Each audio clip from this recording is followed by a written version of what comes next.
से ये कहा गया था, मैं अक्षरशः जो लिखा हुआ था उनके घोषणा पत्र में वो पढ़कर आपको बता रही हूँ। कांग्रेस ये सुनिश्चित करेगी, घोषणा पत्र की लाइन है, कांग्रेस ये सुनिश्चित करेगी कि प्रत्येक नागरिक की तरह अल्पसंख्यकों को भी पोशाक, खान पान, भाषा और व्यक्तिगत कानूनों की स्वतंत्रता हो। इसमें खान पान का उन्होंने जिक्र किया। फिर इसी पर कटाक्ष करते हुए योगी आदित्यनाथ की तरफ से जो कहा गया वो भी अक्षरशः आपको मैं बता रही हूँ। उन्होंने कहा ये लोग अल्पसंख्यकों को उनकी पसंद के खाने की छूट देना चाहते हैं। इसका मतलब है कि गोकशी की छूट देने की बात की जा रही है। सीएम योगी ने इसके बाद कहा कि हमारी गाय को खाने की छूट ये लोग देंगे, इसका मतलब ये है, जबकि हमारा शास्त्र गाय को विश्व माता कहता है, उस गाय को ये कसाईयों के हाथों दे देंगे। क्या हिंदुस्तान कभी भी इसे स्वीकार करेगा? ये आप कहेंगे मेरे पास वीडियो है, मैं आपको सुना भी दूंगी। तो ये बात है योगी आदित्यनाथ की। उसके बाद बहुत से बूचड़ खाने जो लाइसेंस के तहत नहीं चल रहे थे, गैर कानूनी थे, उनको बंद कराया गया। और ये कांग्रेस का घोषणा पत्र जो मैंने आपको सुनाया। अब इसके ऊपर आपकी प्रतिक्रिया। देखिए, बात यह है कि कांग्रेस पार्टी कह रही है कि हम इनको खान पान की छूट देंगे, बाकी चीजें तो प्रसंग नहीं है इसलिए उनको छोड़ दी। खान पान के बारे तो मतलब इस्लाम का जो खान पान है उस पर रोक नहीं लगेगी। इस्लाम में जिनको खाने के लिए कहा गया है उनको खाने दिया जाएगा, ये कहना है। तो पहली बात तो यह है कि इस्लाम में ऐसा कहीं विधान नहीं है। अभी तक किसी मुसलमान ने हम लोगों को ऐसी लाइनें नहीं दिखाई है कि गाय का मांस खाना हमारे लिए धार्मिक रूप से अनिवार्य है। ये उन्होंने व्यवहार में बना रखा है। जब कोई कन्वर्ट होता है तो कहते हैं जब तक तुम गाय का मांस नहीं खाओगे हम तुमको मुसलमान नहीं मानेंगे। ये ठीक है, लेकिन उन्होंने कोई शास्त्र अपना नहीं दिखाया है कि एक मिनट रोक रही हूँ आपको। ये आपने बिल्कुल ठीक कहा कि उनके यहाँ अनिवार्य नहीं है, लेकिन प्रतिबंधित भी नहीं है जैसे हमारे यहाँ। ठीक है, प्रतिबंधित नहीं है ना, उनके यहाँ प्रतिबंधित अच्छा, है, दूसरा मांस। ठीक है, प्रतिबंधित नहीं है लेकिन अनिवार्य भी नहीं है। एक तो धर्म का अनिवार्य अंग नहीं है कि आपको मांस खाना ही होगा, गाय का मांस। दूसरी बात यह है कि उनके शास्त्र में ये लिखा हुआ है कि तुम जिस देश में रहते हो उस देश में जो कानून हो उसको पालन करोगे और अपने लिए प्रयास करोगे कि हमारा कानून बन जाए। लेकिन जब तक आप अपना दारुल हरब कहते हैं, जब तक आप अपना इस्लामिक राज्य नहीं स्थापित कर देते हो उसके लिए प्रयास करते रहोगे, लेकिन जब तक स्थापित नहीं है तब तक जो कानून है उसको पालन करोगे। तो इस्लाम ये भी कह रहा है कि आप जिस देश में रहे हैं उस देश के कानून, इसका मतलब कि उस देश में जो बहुसंख्यक होंगे वो अपना कानून बनाएंगे, आपको उसको ओबे करना है। तो ये भी उनको ऊपर बंधन हो गया। पर कहाँ हो रहा था गुरुजी? 3 तलाक अभी तक चल रहा था, यूनिफॉर्म सिविल कोड को लेके पूरे देश में 3 तलाक क्यों चल रहा था? क्योंकि 3 तलाक उन्होंने बंद किया ही नहीं था भारत की सरकार ने। भारत की सरकार ने उनको अपने धर्म के अनुसार रहने की छूट दी हुई थी, इसलिए चल रहा था। आज बंद हो गया। आज क्या है, अब उनके धर्म में है 3 तलाक, लेकिन भारत में नहीं दे सकते। अंतर हो गया कि नहीं हो गया?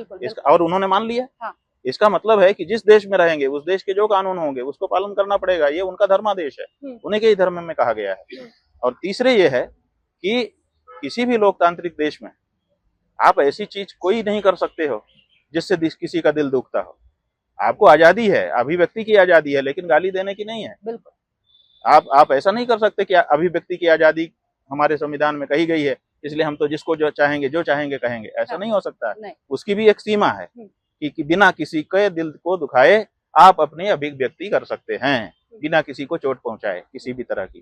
तो ऐसी स्थिति में खान पान के बारे में भी ये निर्णय हमको रखना पड़ेगा।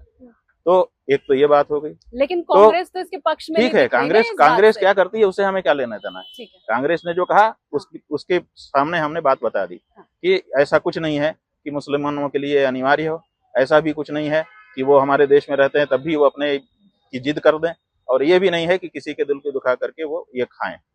पर आजादी रहेगी तो आपकी मांग तो पूरी नहीं हो पाएगी। क्यों नहीं हो पाएगी? जब हमारे ज्यादा लोगों का दिल दुख रहा है, ऐसा कैसे कानून बन सकता है कि ज्यादा लोगों को दुखने वाला कोई व्यक्ति को छूट दे दी जाए? बताइए। गाड़ी आपकी चलती है, आप दोनों तरफ तलवार बिल्डिंग करा करके चल पाएंगी? बिल्कुल। कि जो बगल में आए वो कट जाए? ऐसी कार को परमिशन मिलेगी, लाइसेंस मिलेगा सड़क पर चलने का? कोई कहे नहीं हम तो यही डिजाइन बना के चलेंगे, ये नहीं हो सकता है। किसी को क्षति पहुंचे, किसी को मानसिक आघात पहुंचे, शारीरिक आघात पहुंचे, आर्थिक आघात पहुंचे, सामाजिक आघात पहुंचे, ऐसा कोई कार्य अनुमति नहीं किया जा सकता। तो इसलिए किसी हालत में ये तो अनुमति हो नहीं सकती, कानून हो ही नहीं सकता, और कोई भी यहाँ आ जाए वो एक नहीं कर सकता। दूसरी बात यह है कि जहां तक आदित्यनाथ जी की बात आपने कही कि उन्होंने इसको पकड़ा बात को और पकड़ करके इसकी व्याख्या की और कहा कि क्या हिंदुस्तान इसको स्वीकार करेगा। उन्हीं की तो 10 साल सरकार थी, जिस सरकार में वो हैं उसी की डबल इंजन की सरकार थी। उनका इंजन तो पीछे वाला इंजन था ना, उसके आगे वाला इंजन तो केंद्र में बैठा था डबल इंजन की सरकार का। 10 साल में क्यों नहीं किया उन्होंने? उनके पास बहुमत था, उनके पास बोल्डनेस थी। उन्होंने गाय की हत्या को दंडनीय अपराध घोषित करने का और गाय को पशु की श्रेणी से हटाने का काम क्यों नहीं किया 10 साल में? ये इसका भी तो जवाब उनको साथ साथ में देना चाहिए। वो केवल कांग्रेस के लिए आप बोल दो और अपनी पार्टी के लिए कुछ मत बोलो, ये सुविधा किसी को नहीं मिल सकती है। आप सुविधा से नहीं वक्तव्य दे सकते हैं, आपको सिद्धांत निरूपण करना पड़ेगा और उसकी जद में जो आते होंगे सबको उत्तरदायी बनाना पड़ेगा। तो कांग्रेस की ये समस्या है कि वो हम हिंदुओं की भावना को दरकिनार करके भी मुस्लिम जो अल्पसंख्यक है उनकी भावना को तुष्ट करने के लिए अपने घोषणा पत्र में वाक्य लिखती है। और भाजपा की ये समस्या है कि वो उसके पास ताकत होती है तब भी वो गौ माता की रक्षा के लिए नहीं आगे आता है। इसलिए ये दोनों पार्टियां हमको दुखी कर रहे हैं, ये हम कहना चाह रहे हैं। फिर कैसे निराकरण होगा? भाई इसीलिए निराकरण ऐसे होगा कि हमने 75-78 साल जो बीत गए आजादी के बाद के, उसमें हमने इन्हीं पार्टियों पे भरोसा किया कि ये कर देंगी, ये कर देंगी। कभी हमने इन पे भरोसा किया, फिर उन्होंने नहीं किया तो इन पे भरोसा किया, ऐसे करके हम बदलते रहे। अब हमने समझ लिया कि कोई नहीं करेगा, इसलिए अब मतदाता करेगा।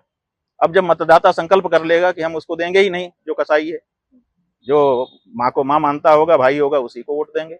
इसीलिए हम 33 करोड़ लोगों को संकल्पबद्ध कर रहे हैं। हमारा जो आंदोलन है वो ये नहीं है कि भीड़ इकट्ठा करके नारा लगाओ, तोड़ फोड़ करो, आगजनी करो, आमरण अनशन करके मर जाओ, ये हमारा आंदोलन नहीं है। गाय की प्रतिष्ठा के लिए हमारा जो आंदोलन है उसका स्वरूप ये है कि हम 33 करोड़ लोगों को संकल्प करा देंगे और वो उन्हीं को वोट देंगे जो शपथ पूर्वक घोषणा करेगा कि हम अगर सत्ता में आए तो गौ माता का काम करेंगे।